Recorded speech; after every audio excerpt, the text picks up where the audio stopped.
മുതലപ്പുഴയിൽ ambulance സൗകര്യം ഉണ്ടായിരുന്നെങ്കിൽ അപകടത്തിൽപ്പെടുന്ന ചിലരുടെയെങ്കിലും ജീവൻ രക്ഷിക്കാൻ കഴിഞ്ഞേനെയെന്ന് മത്സ്യത്തൊഴിലാളികൾ. വിക്ടറിനെ പുറത്തെത്തിക്കും വരെ ജീവനുണ്ടായിരുന്നു. എന്നാൽ ആശുപത്രിയിലെത്തിക്കാൻ സ്വകാര്യ വാഹനങ്ങൾ ഉപയോഗിക്കേണ്ടി വന്നു.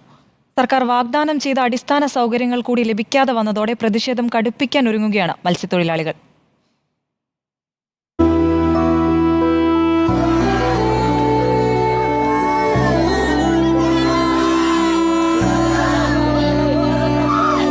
മുതലപ്പുഴയിൽ അപകടം ഒഴിവാക്കാൻ യുദ്ധകാലാടിസ്ഥാനത്തിലുള്ള പദ്ധതികളാണ് കഴിഞ്ഞ ജൂലൈയിൽ ഫിഷറീസ് മന്ത്രിയുടെ നേതൃത്വത്തിൽ പ്രഖ്യാപിച്ചത്.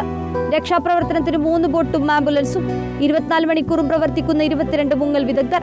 അങ്ങനെ നീളും വാഗ്ദാനം. ഒന്നും നടപ്പായില്ലെന്ന് മാത്രമല്ല, ആംബുലൻസ് സംവിധാനം ഉണ്ടായിരുന്നെങ്കിൽ മത്സ്യത്തൊഴിലാളികൾ മരിച്ചു വീഴില്ലായിരുന്നുവെന്ന് പ്രതികരണം.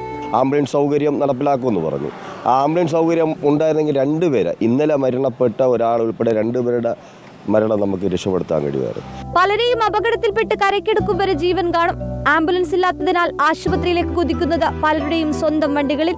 മിനിറ്റുകളുടെ വ്യത്യാസത്തിൽ മരണം സംഭവിക്കും.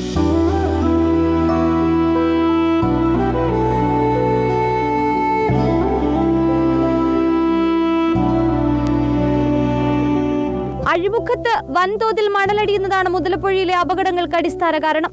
പൊഴിമുഖത്ത് രൂപപ്പെടുന്ന മണൽത്തിട്ടയും പുലിമുട്ടിൽ നിന്നിളകിയ പാറയും കുമിഞ്ഞുകൂടി ആഴം കുറഞ്ഞു. 6 മീറ്ററെങ്കിലും ആവശ്യപ്പെട്ടിടത്തുള്ളത് 1.5 മീറ്റർ ആഴമെന്നാണ് മത്സ്യത്തൊഴിലാളികൾ പറയുന്നത്. ആഴം കുറഞ്ഞത് തിരയുടെ ശക്തി കൂട്ടി. അത് അപകടത്തിന്റെ വ്യാപ്തിയും. ഡ്രഡ്ജിംഗ് സംവിധാനം കാര്യക്ഷമമാക്കണമെന്നാണ് ആവശ്യം. റിപ്പോർട്ടർ, തിരുവനന്തപുരം.